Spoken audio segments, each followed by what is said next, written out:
Hey guys, welcome back to the political landscape.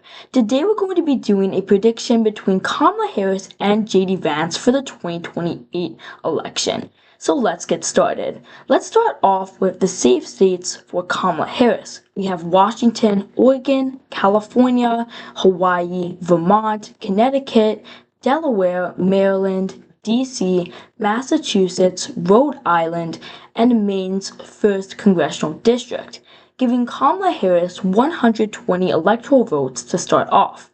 Then we have JD Vance's safe states. We have Alaska, Utah, Idaho, Montana, Wyoming, North Dakota, South Dakota, Nebraska at large, along with Nebraska's 1st and 3rd congressional districts, Kansas, Oklahoma, Texas, Iowa, Missouri, Arkansas, Louisiana, Mississippi, Alabama, Florida, South Carolina, Tennessee, Kentucky, Indiana, and West Virginia, putting JD Vance's safe electoral votes at 201. So you can see that starting off, JD Vance already has a much higher floor than Kamala Harris does.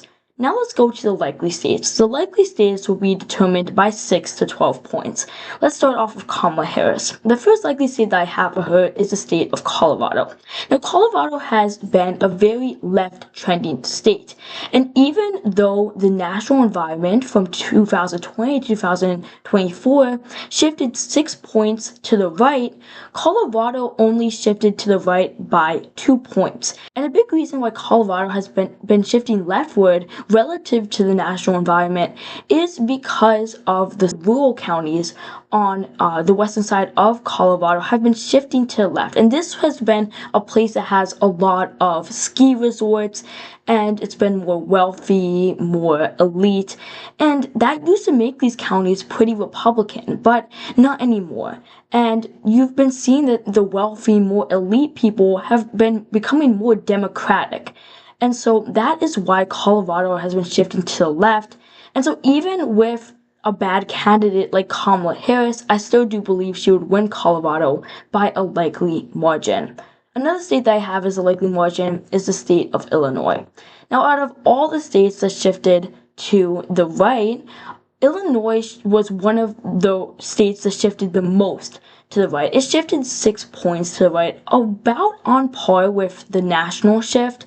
A big reason it shifted that much to the right is because of Cook County. Cook County shifted 8.8% to the right. Now, as you know, Cook County has Chicago in it, and Chicago has been one of those places that has been ruled by Democrats for a long time.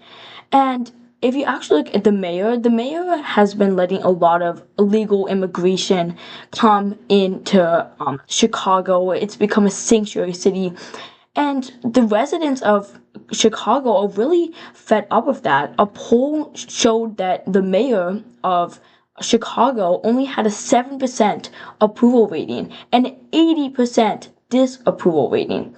And so when you look at Illinois, it has been under Democrat control for a long time, but it has been a state that now is starting to shift to the right. Illinois went for Kamala Harris by 11 points. And I think it would probably stay about that. It could get a little bit more competitive, but right now I'll put that into the likely margin. Another likely margin that I have is the state of Maine. Now, looking at Maine has not been one of those states that shifted too much to the right or too much to the left. The shift between 2020 and 2024 was about 2 points, so not anything too surprising. Maine has been a state that is more ideological, liberal, and has a lot of liberal ideologies. And it is actually a pretty rural state if you actually look at Maine. There is a lot of rural red counties, but then you also have these counties on the coast of Maine that are very, very Democratic. And so even when you have these rural red counties, their voice really gets drowned out by these urban areas like Portland and Augusta on the eastern side of Maine. And so for right now, I'm probably going to put it into the likely margin. Another state that I'm going to have as a likely margin is the state of New York. Now, New York has been a tremendously surprising state. You look at New York, it shifted 10 points to the right from 2020 to 2024. And New York City shifted a lot Republican. You see that Nassau County, 13.6% shift to the right. Queens County, 20.6% shift to the right. And a big reason why these places are shifting to the right, like Illinois, is because of incompetent Democrat leadership. And so because New York is a state that's shifting to the right, I'll probably see Kamala Harris would win it by maybe 7 or 8 points. It's becoming more competitive, but for right now, I'll leave it into the likely margin. And so that ends off our likely margins on the Democrat side. Now let's go to the Republican side. The first one I have is the state of Arizona. Now, Donald Trump won the state of Arizona by 5.5%. I was not expecting him to win it by this much. And he did that by really every county shifting to the right. You see Apache County shifting 14.7% to the right. Now, Apache County has a large Native American population. And also, you've seen voter registration in Arizona be very favorable to the Republicans. I don't think that this win in Arizona is an anomaly. I think that Republicans have finally found out how to win in Arizona. And so I do think that with J.D. Vance on the ballot and Kamala Harris being a bad candidate, I would see J.D. Vance winning it by a likely margin. Another likely margin that I have is Maine's 2nd congressional district. This district voted for Trump by 9 points. I could see maybe about 11 points. J.D. Vance might do a little better with Kamala Harris on the ballot.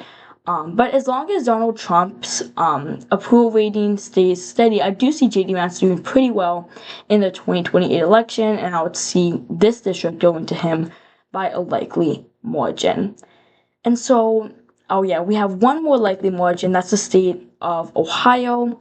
Now, Ohio is J.D. Vance's home state, so I wouldn't be surprised if it bumps up to a safe margin. I actually think I'll probably bump it up to a safe margin, considering it's J.D. Vance's home state. And so, I'll probably put that into the safe margin. Ohio's been a state that has shifted to the right by a lot in recent years, and so I'll put that in the safe margin.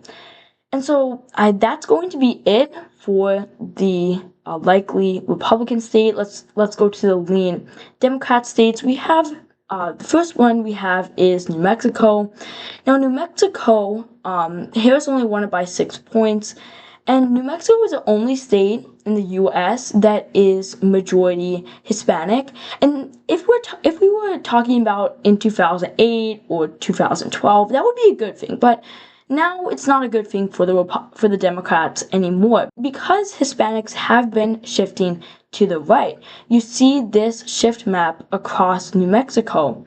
You see Santa Fe County shifting about 5 points to the right. Rio Arriba shifting 14 points to the right. The whole state shifting to the right. And even though it does have an Hispanic population, you've been seeing Hispanics shifting to the right because of Donald Trump and because of the MAGA movement. And so because Hispanics have been shifting to the right, I do see New Mexico as a lean margin. Another lean margin that I have is the state of Virginia. Now, Virginia was also a pretty close state in the 2024 election. Harris only won it by 5.8%. And the reason why she did win is because she did well in Virginia Beach and also in the Nova area. But Virginia has been a state that surprisingly has been shifting to the right in recent years. It did vote for a Republican governor in 2021, and it had about a 4-point shift to the right from 2020 to 2024. And so with Kamala Harris on the ballot, I don't think she's going to really have a great appeal among independents.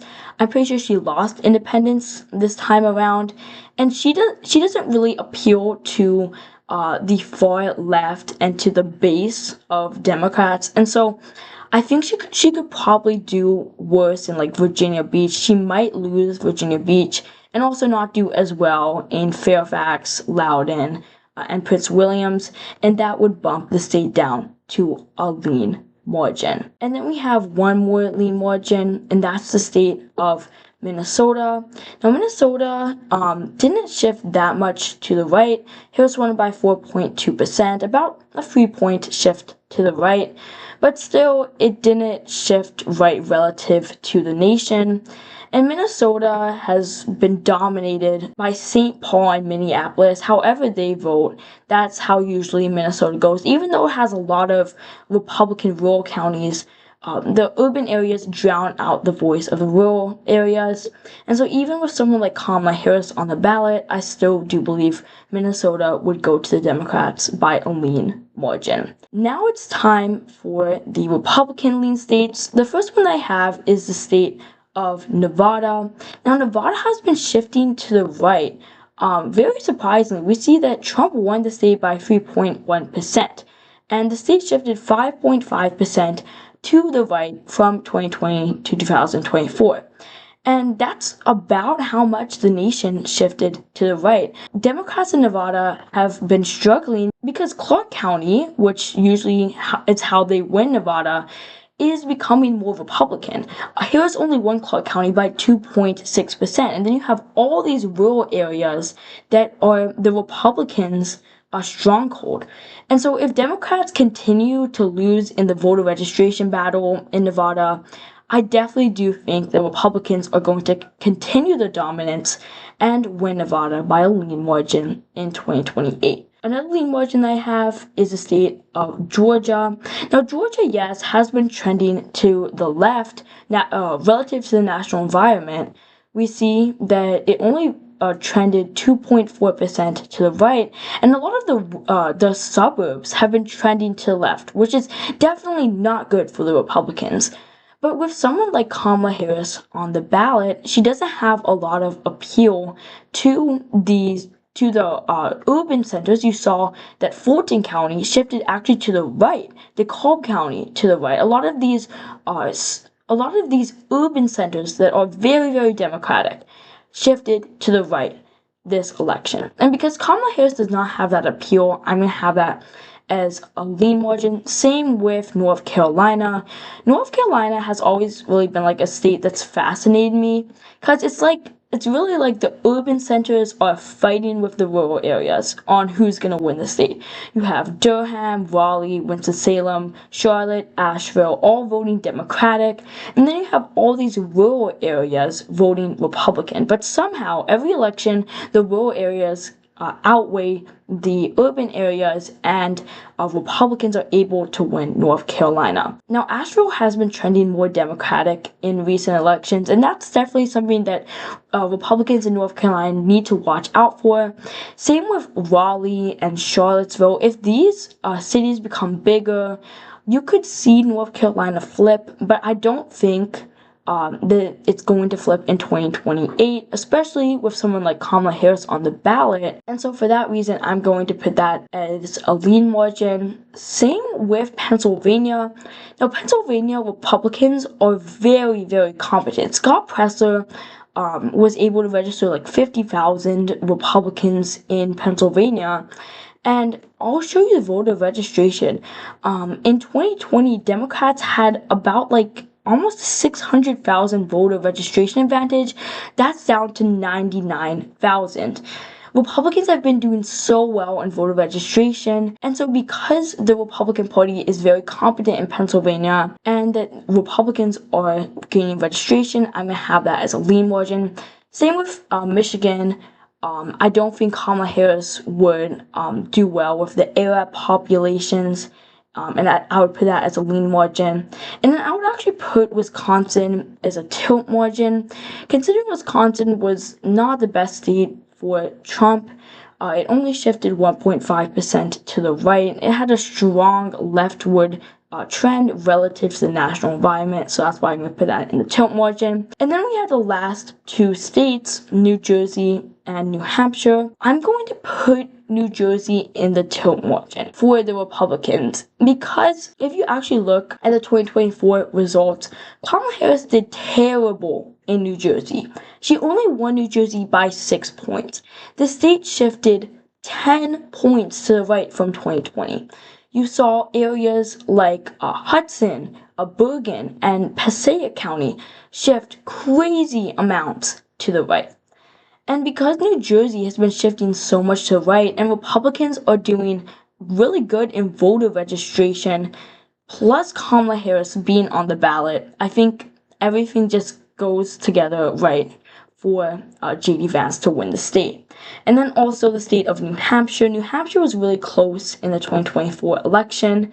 Kamala Harris only won it by about 3 points. And with someone like J.D. Vance on the ballot, I think Republicans might win. Now this state definitely could go to the Democrats. I'm not too sure about New Hampshire being a Republican state. It is very anti-incumbent. I think for right now, I'll probably actually put it in the Democrat column. It's gonna be narrow, probably by like a tilt margin. And then we have the last one, Nebraska's 2nd district. I'll put that into the lean margin. Kamala Harris won it by 4.7%, and Omaha has been trending to the left, and so I'll put that into Kamala Harris's column. So this is my prediction between Kamala Harris and J.D. Vance. J.D. Vance would win 326 electoral votes to Kamala Harris's 212. So I hope you guys enjoyed this video. If you did, make sure to smash the like button down below and subscribe. Comment your thoughts or suggestions in the comment section down below. Shout out to Diana Barbie, our first channel member. If you would like to become a member, you can join near my channel logo. And as always, thank you guys so much for watching, and I'll see you guys in the next one.